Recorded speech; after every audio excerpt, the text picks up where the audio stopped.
And I turn now to the Permanent Representative of the Republic of Korea. Thank you, Mr. President. I would like to join the previous speakers in commending your initiative to convene this important meeting on human trafficking in conflict situations. Human trafficking is not only an issue of human rights, but it is an issue of peace and security as well. Given its close connection to corruption, organized crime, and terrorism, the devastating impact of human trafficking on peace and security cannot be overemphasized. While conflicts create an environment conducive to human trafficking itself is also a factor that exacerbates conflicts. This is further compounded by the fact that vulnerable groups such as women, children, refugees, migrants, and internally displaced persons are the most susceptible to human trafficking in conflict situations.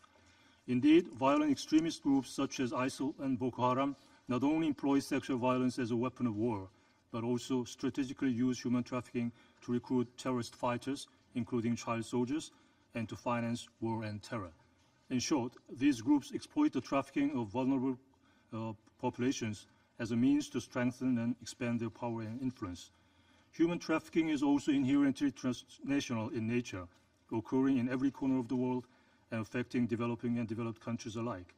Taking all of this into consideration, I'd like to highlight the following 3 points in our discussions on the ways to combat human trafficking in conflict situations.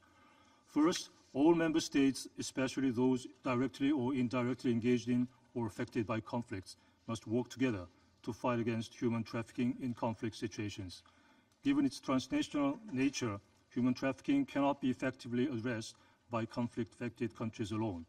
In coping with this crime, due diligence should also be exercised to uphold the principles enshrined in all relevant human rights conventions and Security Council resolutions, including Resolution 2331 of 2016. Second, a coordinated approach is essential. The international agencies addressing the criminal aspect of human trafficking, such as Interpol and UNODC, and those dealing with the human rights and humanitarian aspects, including OHCHR, UNICEF, UNOCHA, UN Women, UNHCR, and IOM, should work closely together through coordinated responses and strategies in order to strengthen synergies.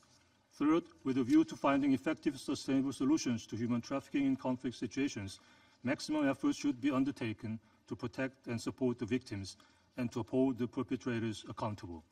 Campaigns to raise public awareness of the serious consequences of human trafficking should also be stepped up through the concerted efforts of the international community.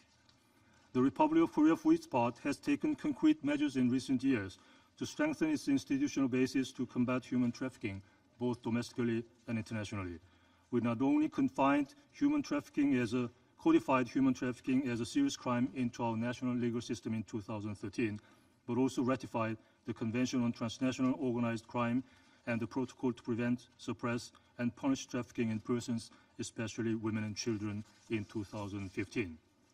At the same time, as the chair of the Peacebuilding Commission this year, I believe that Korea has a role to play in coping with this issue in the context of sustaining peace. The PBC, in fact, has been deliberating on the importance of regional approaches and collective efforts in addressing such cross-border challenges, especially in places such as the Sahel in Africa. In addition, women and youth, the most vulnerable groups to human trafficking, are also high on the agenda of the PBC. This year, the PBC will further deliberate on the empowerment of these groups so that they can better contribute to the peace-building process.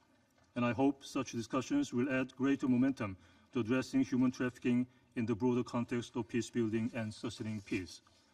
Mr. President, I simply cannot speak about human trafficking in this chamber today without recalling my compatriots who are suffering from this heinous crime, albeit in a somewhat different context.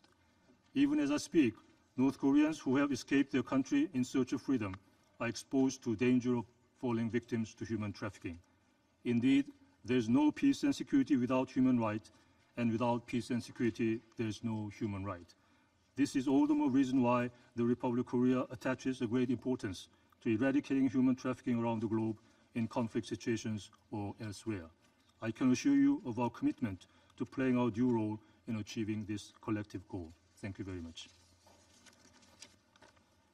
I thank the representative of Korea for his statement.